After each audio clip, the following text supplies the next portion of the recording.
This episode is sponsored by The Path, the coach-guided membership designed to help you make alcohol small and irrelevant in your life by removing your true desire to grab that next drink. Our science-based, compassion-led program allows you not only to shift your behavior and your relationship around alcohol, but more importantly, uncover and reprogram your subconscious conditioning and neural connections that have been keeping you stuck for years. With daily live breakthrough coaching, an intimate and supportive community, regular peer-to-peer connection calls, and a complete vault of resources, this is where your path to total freedom and effortless enjoyment of your new way of life begins. Join us at nakedmindpath.com.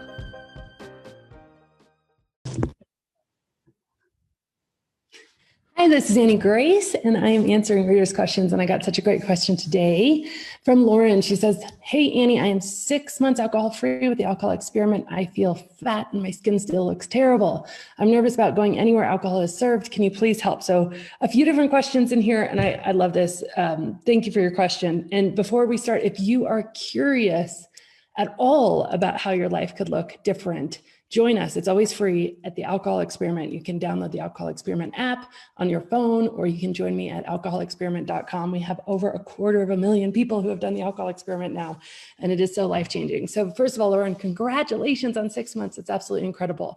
In terms of your thinking about body and about skin and sort of the physical things, I'm actually going to recommend just, looking into things like health at every size or intuitive eating or just some thinking things about body in general. Here's the thing is that so many things in my life, I have come to realize that there's so much more thinking issues than they are real issues. There are issues in my perception of what should be good or what should be right. I had this experience with my body, and basically it looked like this. Here I am at 42 years old. I've got a new daughter and I weigh more than I ever have before in my life. And I'm super frustrated about it. And I feel uncomfortable and I feel awkward when I see people that haven't seen me in a while. And I'm all in my head about it, as a lot of women are. And I'm really down on myself. And what happened was I had just randomly been reorganizing my office. And I picked up a journal, and the journal was from about 2006. And there was two interesting things in this journal. One was that I was already starting to notice that I was drinking more than I wanted to. And two is I was so upset with my body. I was newly married. I was living in New York City. I remember how I looked at 2006, and I remember what I thought I looked like. And then now I can go back and I can see pictures. And I just remember just this journal just pouring out all of this hatred toward my body, like of, just toxic, awful things about how I felt in my own skin, and just completely yelling at myself in my journal about like all this stuff. And I look back at pictures and I weighed 25 pounds less than I did when I was picking that journal back up at 42 years old, right? And I was like, oh my gosh, I looked amazing. I right now would do anything to look at to be in the body from 2006. What was I doing? And then I remember thinking about that and I was like, oh my gosh, I remember being upset with myself on my honeymoon. And I was about 10 pounds less than that 2006 journal entry on my honeymoon. And I was like, I was still upset. And so I can look at pictures where I've looked the best that I'd ever looked. And I can remember how I felt in that moment and how I felt with self-hatred, how I felt with self-loathing, how I felt with disgust. And in that moment, I realized this is not a reality problem. This is a thinking problem. And so that started me on a whole different journey. Here's the thing, and I think Tony Robbins says this best. He says, happiness can come when your beliefs and your expectations match your reality. Now, in that equation, so belief or expectations plus reality, if they match, if they equal each other, equals reality, if they are equal, right? So what you think and expect should be, and what really is, if they match, you're going to be happy about it. You're going to be like, okay, great. I expected that I weighed this much and I do. Awesome. I'm happy about it. Now in that equation, there are two levers: your belief and expectations and your actual circumstance or reality. And you can change both things. You can certainly go and, start to eat in a different way or exercise more, do whatever you want to change that. But here's the reality for me is I had been doing those things and I had been changing those things, and it was my belief that needed to change. It was my self-acceptance that needed to change. It was getting in touch with like value, my own value outside of how I looked.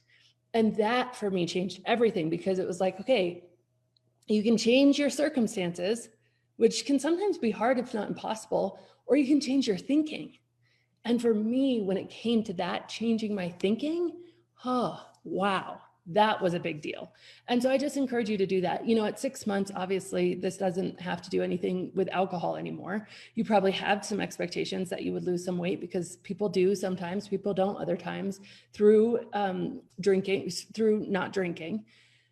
But the reality is things have probably settled out, and you can change, your circumstances. You can work hard at that. But I promise you this too, is that even if you change your circumstances, you probably won't be happy until you change your belief and your expectations, until you change your thinking. So I think that's where the work is. And on the flip side, when you come at your body with self-acceptance and self-love and compassion and desire to feed it for health rather than size, oh my gosh, actually your circumstances change. Does that make sense? So I've read it once, and I don't have this statistic. I don't like to quote statistics that I don't have handy. So I'm just going to caveat this to say that I read this once, and I don't know where, because it was a very, very long time ago before I was doing any research. But what I heard is that the thinnest people are the most unhappy with their body usually. And I saw this was really true with my own mother, to be honest. She's very small, very muscular, always has been in amazing shape. And it's usually not more than 5 minutes that you're with her before she's saying something negative toward her own body. And so that was really interesting, because I was sitting next to her being much larger than she is. She's about 5'5'2" or something. I'm like 5'8", and always going to weigh 30, 40 pounds, 50 pounds more I probably weigh 50, 60 pounds more than my mother. And that's just always was going to be the case. And so if she's saying something negative about her body at her size, I'm deeply internalizing this. And we've had this conversation and really been able to heal from a lot of this, because she was able to notice where she got it in her past, and how it was kind of these beliefs that have been passed down to us generationally, that worth is tied up in how we look. And we were really able to do a lot of healing through that. But the interesting thing is the circumstance here, at least in my experience, has never made me happy. My best shape, my thinnest, times where in pictures it looks like my head is too big for my body. I remember what I was thinking. And what I was thinking, I think it's called body dysmorphia. I was thinking very nasty things, very toxic things, very horrible things, nitpicking every single little thing, feeling very uncomfortable in my own skin. And so now doing that thinking work not only has really helped me make peace, but also ironically, feeding myself for health has helped my weight just even out.